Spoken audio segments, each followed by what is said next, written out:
warahmatullahi wabarakatuh. Halo teman-teman semua, bagaimana kabarnya hari ini? Semoga teman-teman semua tetap dalam kondisi yang sehat dan tetap semangat untuk menjalani kegiatan sehari-hari. Nah, di dalam video ini saya akan membahas mengenai mikroorganisme lokal. Apa itu mikroorganisme lokal? Mikroorganisme lokal biasanya dikenal dengan sebutan mol. Nah, mol ini merupakan proses pembuatan dalam bentuk larutan yang melibatkan dan memanfaatkan bahan-bahan lokal yang nantinya bahan-bahan tersebut akan difermentasikan lalu akan menghasilkan mikroorganisme. Seperti yang kita ketahui, mikroorganisme itu ada yang bersifat menguntungkan dan ada yang bersifat merugikan. Namun dalam pembuatan mol, kita akan menghasilkan mikroorganisme yang menguntungkan. Kenapa menguntungkan? Dikarenakan mikroorganisme yang dihasilkan dari pembuatan mol dapat bermanfaat sebagai aktivator kompos, yaitu berguna mikroorganismenya dapat membantu mempercepat proses pengomposan, berguna sebagai pupuk cair organik, merangsang pertumbuhan, dan berguna sebagai pestisida, yaitu sebagai agen pengendali hama dan penyakit tanaman.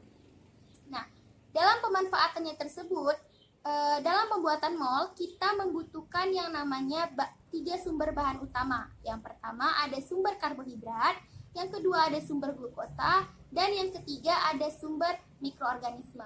Sumber karbohidrat kita bisa mendapatkannya dari air cucian beras, singkong, gandum, nasi, kulit-kulit buah, ataupun sayur-sayuran yang mengandung karbohidrat.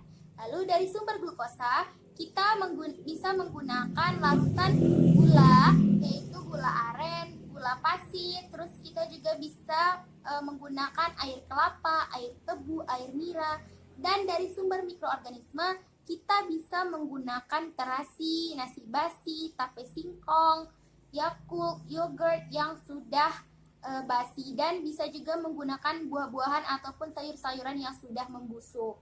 Nah, jadi itulah dia tadi bahan-bahan dari sumber pembuatan mol ini. Jadi langsung aja kita ke cara pembuatannya. Jadi di sini pembuatannya saya menggunakan kulit kentang, sisa-sisa yang ada di dapur diambil.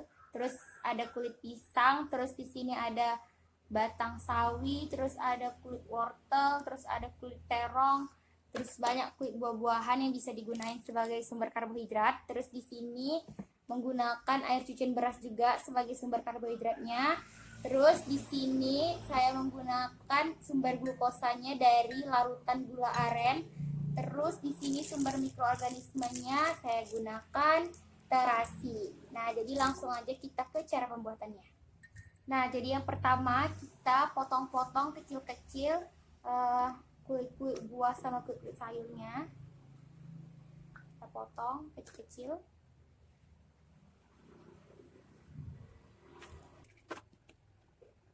Semakin tipis potongannya, semakin cepat dia fermentasinya.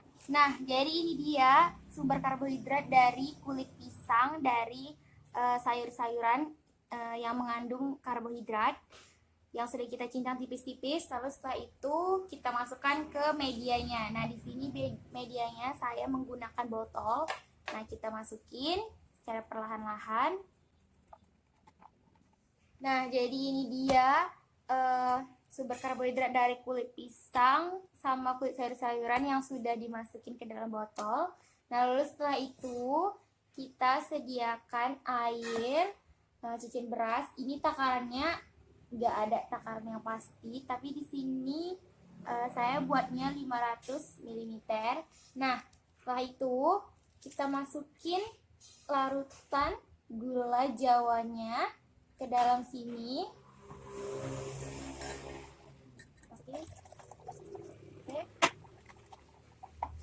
Terus udah habis itu kita masukin terasinya.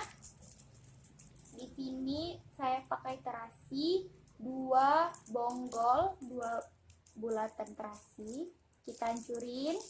Kita masukin terasinya. Kita masukin lagi. Ini terasi ini sumber mikroorganismenya.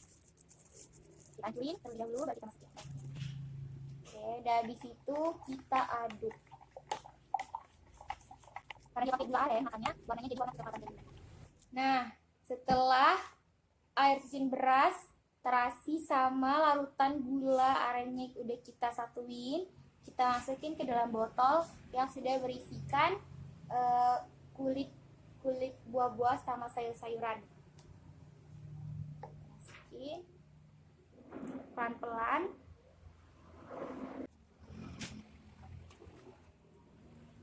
Nah, jadi teman-teman, inilah dia hasil dari pembuatan mol yang sudah dilakukan. Dimana tadi kita mencampurkan air cucian beras dengan larutan gula aren dan terasi. Lalu kita aduk-aduk dan kita masukkan ke dalam botol.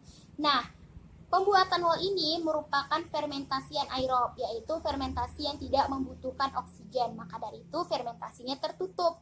Namun, karena dia fermentasi tertutup, dia akan mengeluarkan gas. Oleh sebab itu, selama proses fermentasi, kita harus setiap hari membuka dan menutup botolnya. Kenapa? Karena untuk mengeluarkan gasnya sebentar saja. Nah, fermentasi ini itu waktunya selama 2 minggu lebih. Nah, jika nanti selesai fermentasi, dia akan menghasilkan aroma fermentasi seperti tape, wangi-wangi tape, terus nanti dia mengendap dan tidak mengeluarkan gas lagi. Nah, perlu kita ketahui juga bahwa fermentasi untuk mol ini itu ditempatkan di tempat yang hangat namun tidak terkena paparan sinar matahari langsung. Karena jika terkena sinar matahari langsung bisa saja molnya tidak akan berhasil fermentasinya. Dan jika di tempat yang didingin juga tidak akan berhasil. Karena suhu itu sangat berpengaruh untuk proses fermentasi. Nah, dalam pembuatan mol ini tadi kita menggunakan 3 sumber bahan, yaitu ada sumber bahan mikroorganisme, karbohidrat, dan glukosa. Nah, mikroorganisme yang dihasilkan itu dari sumber mikroorganismenya sendiri, yaitu terasi.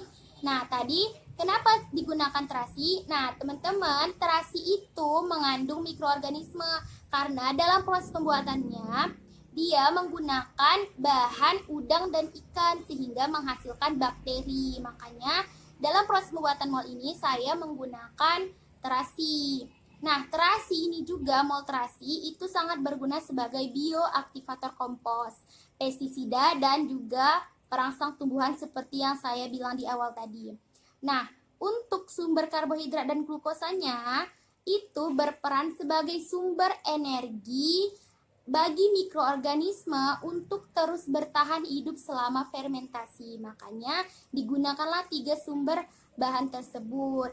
Karena jika tidak kita gunakan 3 sumber bahan tersebut, maka fermentasinya tidak akan berhasil.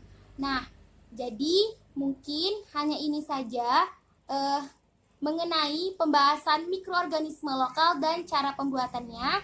Terima kasih kepada teman-teman semua yang sudah menonton. Jangan lupa like, share, subscribe, dan komen. Nah, semoga video yang saya berikan bermanfaat untuk kita semua. Saya akhiri. Assalamualaikum warahmatullahi wabarakatuh.